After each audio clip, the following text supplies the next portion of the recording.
It is such an honor today to have Shaun Clark on the podcast. Shaun is the CEO and co-founder of HighLevel, a leading white label marketing platform for agencies. Under his leadership, HighLevel has grown exponentially, providing agencies with comprehensive tools to automate client delivery, sales, and marketing. Clark's vision is to empower agencies to scale, to reduce churn, and to increase profitability. Shaun, I'm so glad you're here. Thanks for being on the show.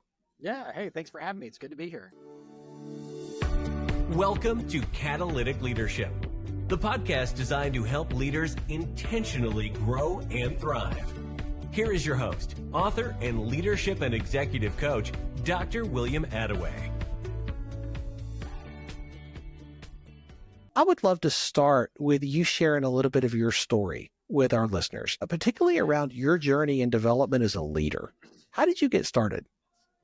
God, well, I think from a very early age, I somehow caught the entrepreneurship bug and always tried to pursue a course that led that way. But I didn't have anybody in my family or in my kind of my group that had that background. So I had to kind of just go out and learn from anybody I could find. And so I think I ended up, because I had to do so much outreach, I remember writing like letters to business owners or people I thought were important. And I was always surprised how we're calling them. I would cold call some of them.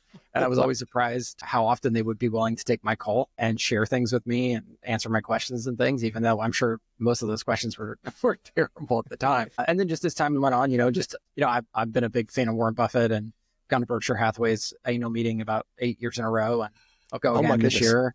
Oh, yeah. So I think just situating myself initially just with this assumption that I didn't have a lot of resources. I think a lot of my journey is just from reaching out to so many other people and just trying to find my way, reading a lot of books and then making a lot of mistakes and taking a lot of chances and, doing a lot of pivots. And that's part of the journey, right? Absolutely.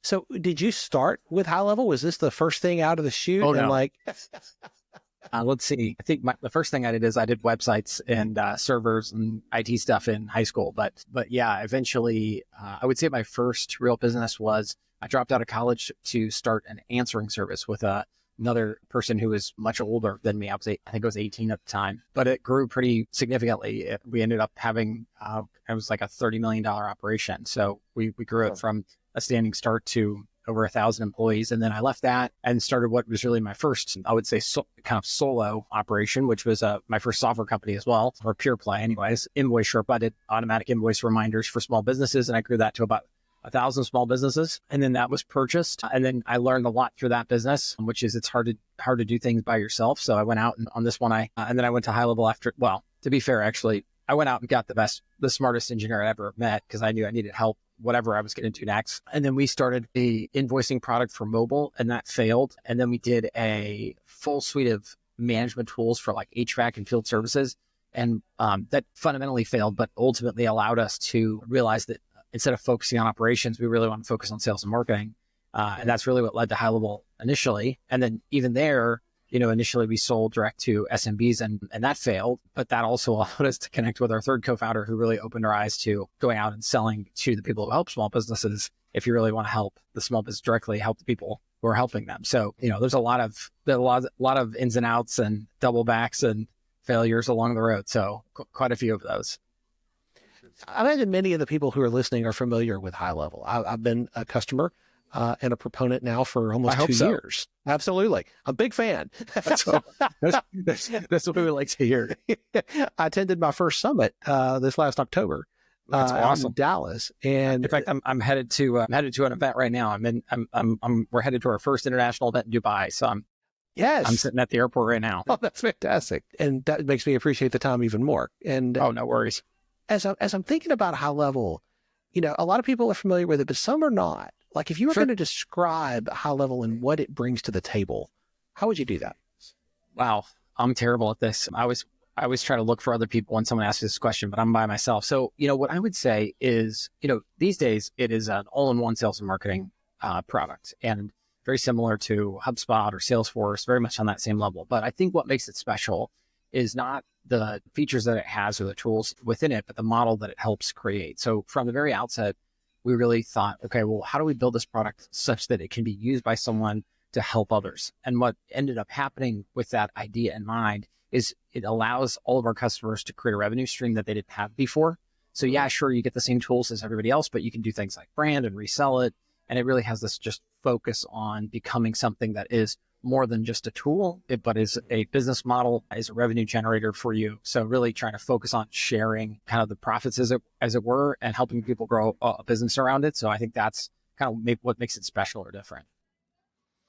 I attended the affiliate day on Friday at the summit in October, and one of your team invited me to come, and I listened to story after story of people who are doing just that, who are building businesses based around HighLevel and how they're able to share it and how they are reaping the rewards of that. This is not a common way to build a business. Like, I don't see this everywhere. I don't think so. No, it's pretty, we get called crazy even to this day, which I find funny, but I mean, I think it's really simple. I think we always understood our strengths, which we would say are, product and engineering. And we also understand our weaknesses, which are sales and marketing. And, I think what other companies try to do is sort of own all of it. And I think of it as sort of a kind of a selfish play, but I also think that it's not very realistic. I think most people end up doing a bad job at it. And so what we did from the outset is just say, like, we're not going to try to be good at things that we're not good at. We're going to try to find people who are already good at those and figure out how to make it so that when they win, we win, and we win, they win. And, I think that's what we've successfully done. And it's helped us in ways we could have never imagined. That's so good. As you think about HighLevel and what is being built, like what y'all are intentionally building. Yeah. Like, what is one thing that you want most? I think it's just about realizing that we've, and I would say stumbled into, like, I want to be really careful. I don't want to take credit. Like, I don't think I had any master plans. I don't think I'm that smart, but one way or another, we stumbled into a whole different way to go about building a software business. And I've always wanted to help small businesses. I think they're very innovative people, but I also think they are the people who need the most help oftentimes because they're trying to do the most with the least. And I think we've created a business model that allows us to do that. But more importantly, the way we've done it is by helping other people help the small business, and they themselves then benefit from that. So for me, that radically changes the business model of every software company I've ever known. And so now I'm just thrilled about this idea of trying to share with more people, because I feel like it's the way, honestly, it probably, at least in the SMB space, always should have been. And so I feel like it's just a better model. And so it's time to get this out to other people, because the benefit I see, I suppose, is even if you go all the way down to the SMB level, their results are better. Because if you really think about the premise of software in general, software is just a tool. It's a saw, it's a hammer, whatever, but it doesn't build the house. And if you think about what's missing in that equation is the people who understand how to use those tools to create amazing outcomes for small businesses. And that's what we celebrate and promote, and we're built to kind of energize, right?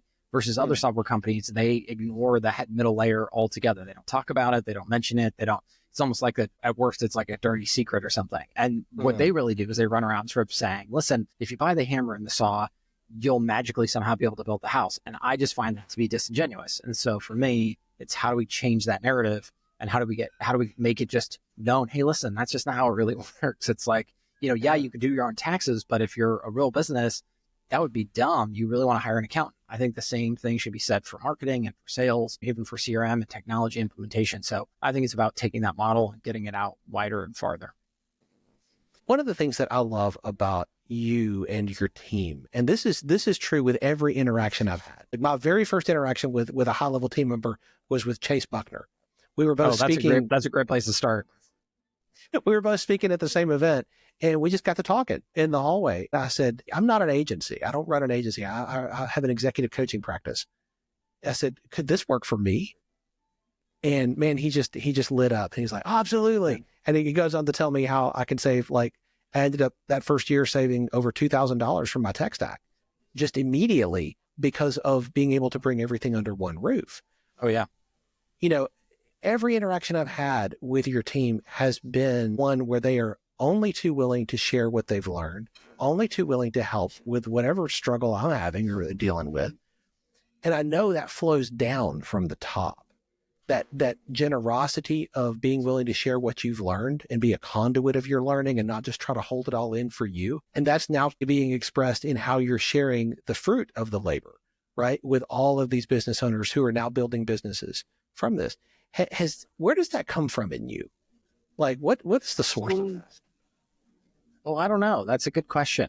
I don't know. I almost feel like from inception, I've learned as much from my customer as anybody. And so for me, maybe it's just my selfish way of trying to get more information from my customer. But for every call I ever get on to ask people, let's say like, oh, I have this problem or whatever. And I love to jump on those calls because I can solve the problem. But while I'm there, I can ask all kinds of cool questions like, hey, well, what do you do? And how do you do it? And what do you focus on? How long have you been in business? And what do you sell? And I guess the way I think about it is we're in service of our customer. And if we can learn more about them and how they actually operate day to day, we're going to do better. We've democratized a lot of those ideals through our ideas list. And we have product town halls where all of our product managers show up there. But again, I think the simplest form of that is just being curious and trying to figure out, well, how does this person you are trying to serve, how do they really work in real life? Because you can sort of imagine what you want, but it's just easier to ask. And it's amazing because you learn so much by talking to people. And I think that, some of it is just what you expect it to be. And a lot of it is completely different than you expected it to be. But within there are the problems they deal with day to day. And then it allows you to be creative and come up with solutions for those. And it's this beautiful kind of two-way flow, and you just kind of keep building on it as you move along. I love that. That generosity of spirit and being willing to share is flowing throughout the DNA of HighLevel. And I want to affirm that with you and tell you how different that is from so many of the other organizations and companies that I work with. It's just not something to be taken for granted. Yeah, we just, it's just how we come. We're just made that way, but it's just who we are. But I mean, all those other companies, I think the other problem is, I always think, I've been in the same shoes as my customers. I've been, I'm at the bottom, I've been at the top, I've been everywhere in between. And I think the reality is like, I just think, gosh, what was it like when I got treated like that? And no one likes getting treated like that. And normal companies are terrible. They're too corporate and formal, and they pretend like, I don't know, stuff's important that's not. So I just never wanted to be like that. And I said, if I ever got a chance to run a company, I would make it so that it wasn't like that. And that's kind of my chief role now, is just running around trying to find anybody who's, and to be fair to everybody, no one does it, I think, implicitly with this intention of becoming something. It just happens. And I think we all, we look around and we just try to sort of figure out what the best practice looks like and do it. And I think oftentimes that's where innovation goes to death. And so does customer service and experience and everything else. So I just feel like that's just not who we want to be in. That's why we focus on being as direct and honest and inclusive as we can. I love that. If you could go back 15, 20 years and have a conversation with yourself based on what you've learned and what you know now, sure, what would you love to go back and tell yourself back then? You have a lot more capability than you realize. I want to say that in the least arrogant way, but I, for many years, spent a lot of time thinking I sort of needed to learn enough from someone else or sort of like, reach some level or something. And it took a very long time. And I would say what it really took was the birth of my son, because it was sort of on the day that I realized that, I could lie to myself all day long, but I couldn't lie to him. And someday I was going to tell him to go for his dreams. And if I wasn't willing to do the same thing, I couldn't live with myself. And so I said, all right, well, that's it. I'm done. So it was really, I think going back, I would just say, start sooner. And it's okay that you haven't achieved. There's no magic.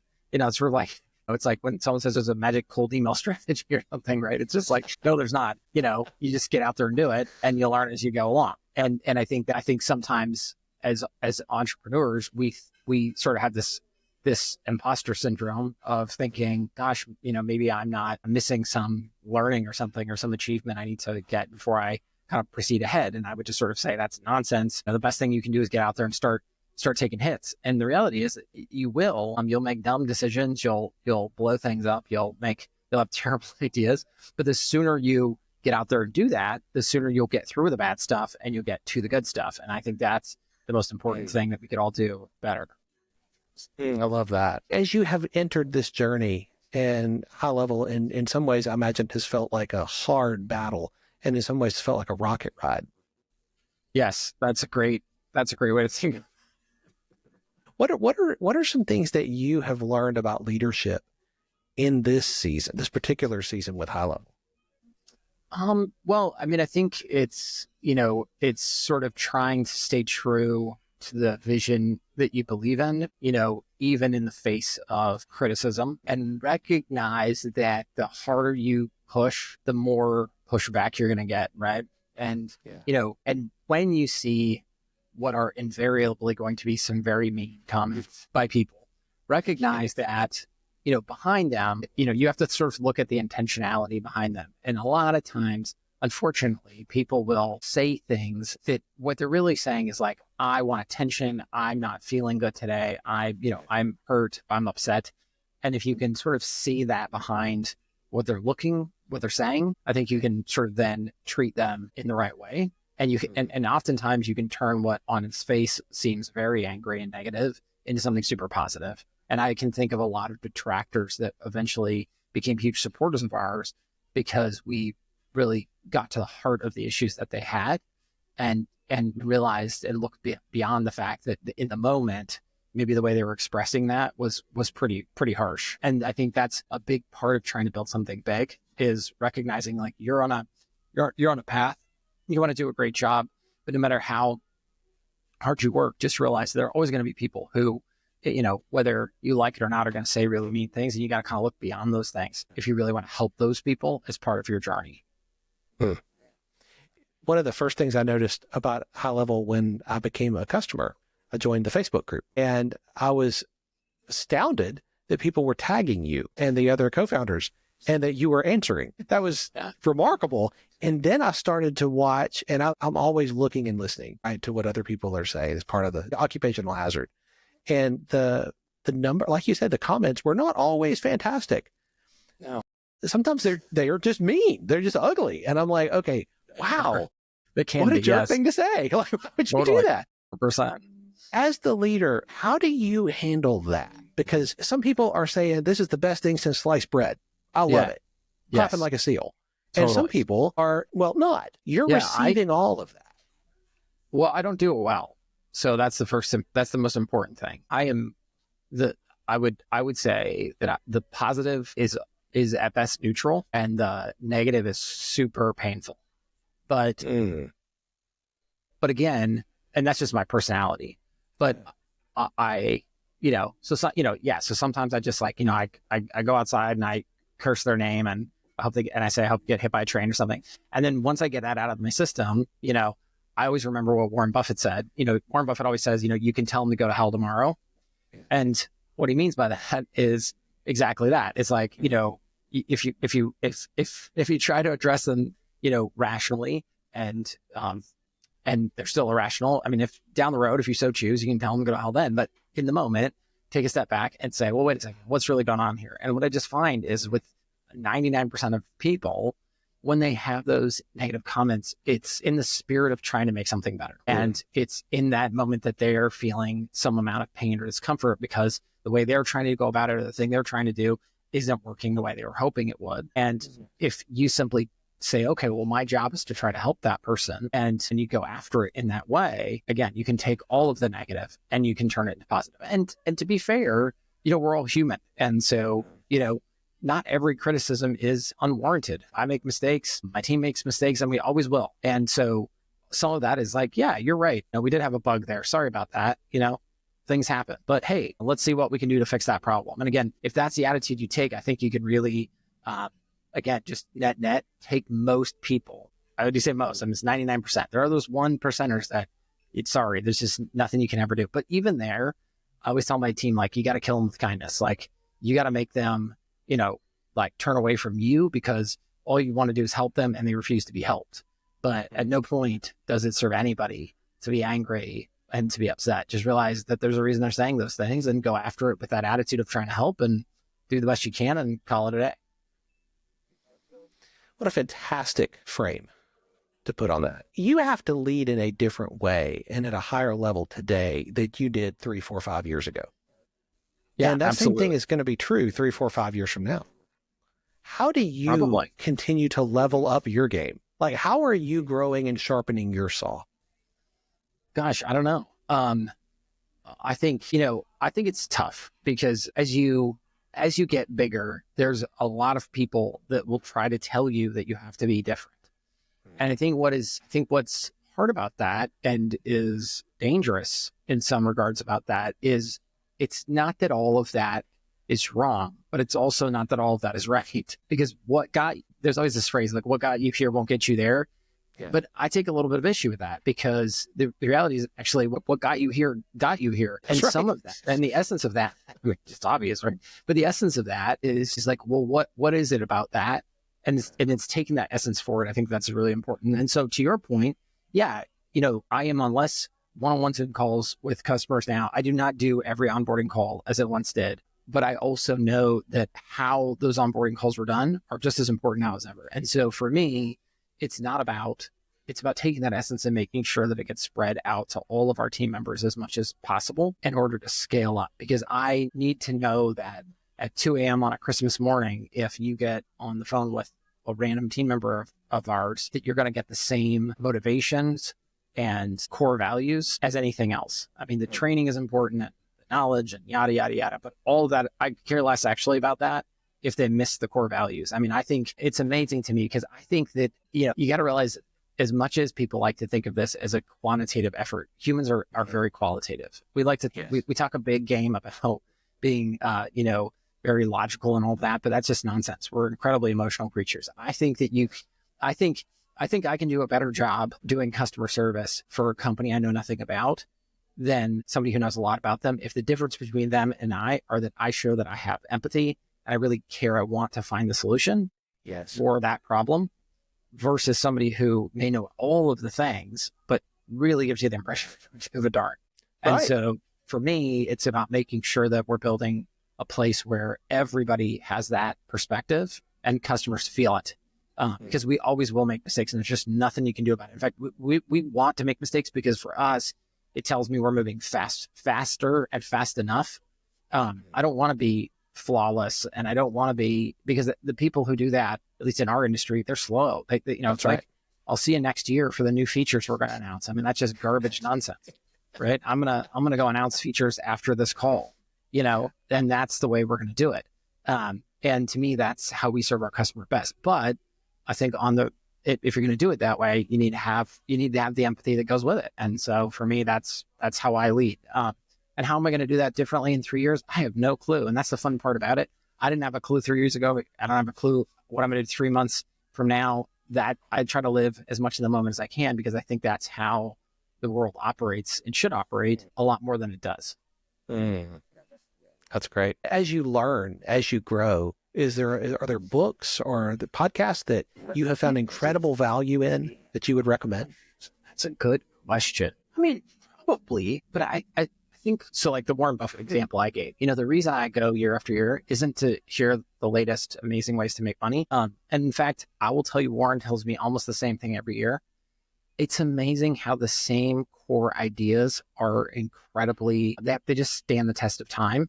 Yes. And I almost just do it to remind myself of the things that matter. And so for me, I think it's less about like the new hot thing. It's about finding things that can be done over a lifetime. And in fact, that's what I like about Warren, is somebody who plays at his level.